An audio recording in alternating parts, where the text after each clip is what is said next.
liquid gold. Today we are going to look at making coffees at home 4 different ways, using devices that are probably somewhere locked away in a cupboard at home or potentially on a bench. Never grind enough coffee for a month. That's way too much. A couple of days worth of coffee is probably the best way to go. Investing in a good grinder is probably the best option if you want to be doing this at home on a regular basis. But if you know what you're doing, you can get away with even a nut grinder. I've used spice grinders to grind my coffee. Let's get into the actual making of these coffees now. We'll start over here with the French press, and it's all about the grind. It is a quite coarse grind. This one is almost like cracked pepper.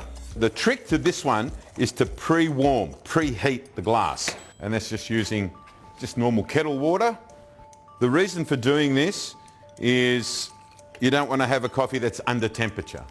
I am going to add maybe 6 to 8 of these teaspoons. We add our hot water.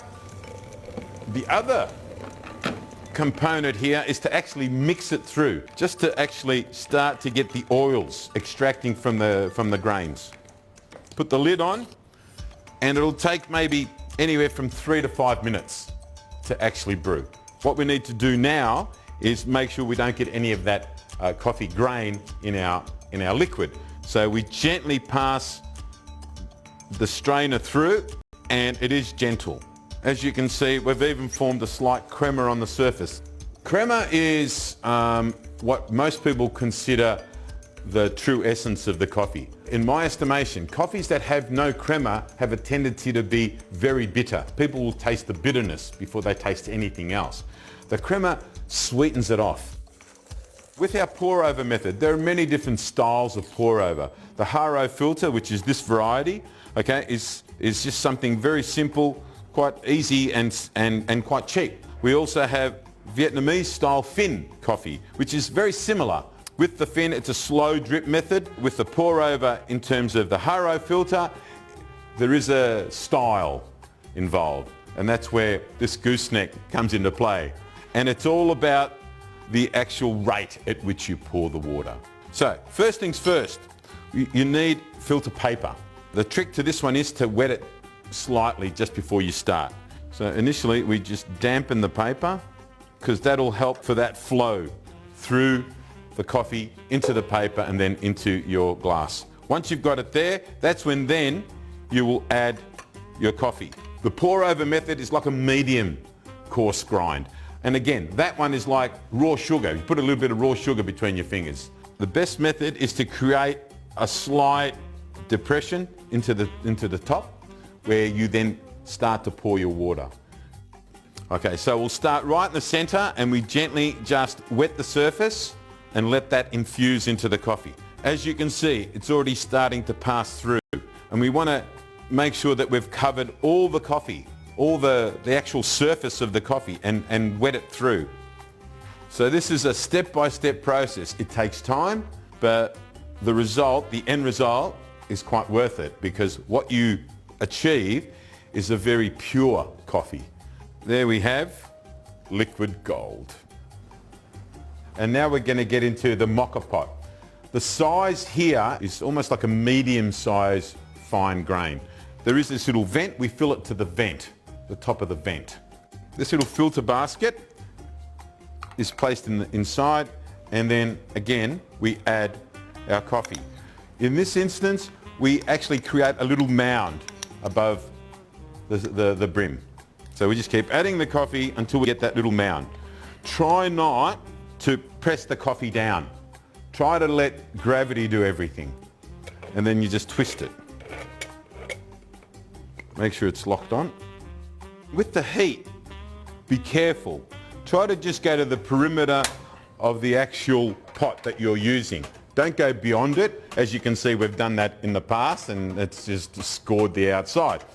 It'll take anywhere between 3 to 5 minutes, again, for this to brew. It is slightly bitter, a lot more bitter than the other coffees. Remember, we're adding heat to this now. So we're starting to do something that will potentially draw out some impurities out of this coffee. So we've got to be very careful how we do it.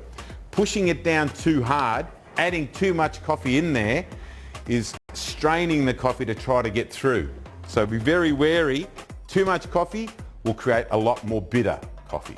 Once it starts to actually percolate through, remove the heat, and then we'll actually even remove the base, because otherwise it will keep cooking. It will keep heating, and the coffee will then start to really turn quite bitter.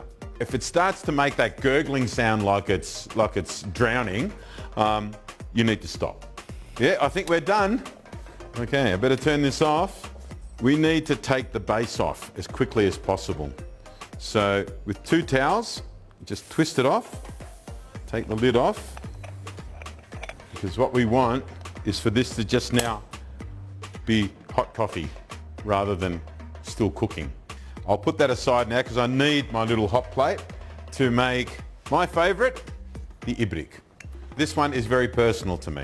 My mum taught me when I was 3 how to make coffees, and I was the go-to person whenever relatives came over. I'd make them coffee. My mum's 94 now, and the funny thing is, every time I turn up, she has to make me my coffee. In her eyes, it's the only way she has left of expressing her love for me. To measure it, you'd normally measure it using a little cup. For every cup that you want to serve, you'd fill it up to about where that mark is, and then it's a spoonful of the coffee. And remember, this is super fine. This coffee is virtually like rubbing flour between your fingers, so it's really, really fine. The traditional method would be to actually warm this up on a bed of hot sand. What you do initially is you need to turn the stove on. I'm going to place spoonfuls like this, teaspoonfuls like heaped. In this particular ibrik now, a good 3 to 4 of these, like so. At this stage, if you have a coffee that has sugar in it, you would add sugar as well. Now, whilst it's in there, hopefully you notice that I turned the flame on and got the water just heating up slightly. I'm now going to try and dissolve this into the water. And you swirl it and you stir it. The prescribed time, I generally go by your birth date. Mine's the 27th, so I will spin this around 27 times. That's traditional, absolutely. I now let that brew as slowly as possible. I'll try to get my flame as small without going out as possible, but you must seriously take your time brewing it, and don't leave it. You leave it for a second, it boils, and if it boils, don't drink it. The key to this coffee is to create that crema. That crema is vital here, because if you don't get crema in your coffee, the person making it for you is actually telling you something about the relationship that you've got. It doesn't exist. What you'll see is that the perimeter will start to close in. When it closes in, it's at that point, before it actually reaches the boil, that you take it off the heat. So now we've got our coffee. Just swirl it around a little bit. So I'm just going to distribute some of the crema so everybody gets some. The person that doesn't get any, you'll have to remake it. It's bottom line. Okay, and there we go. 4 different methods, same coffee, different grinds, your choice.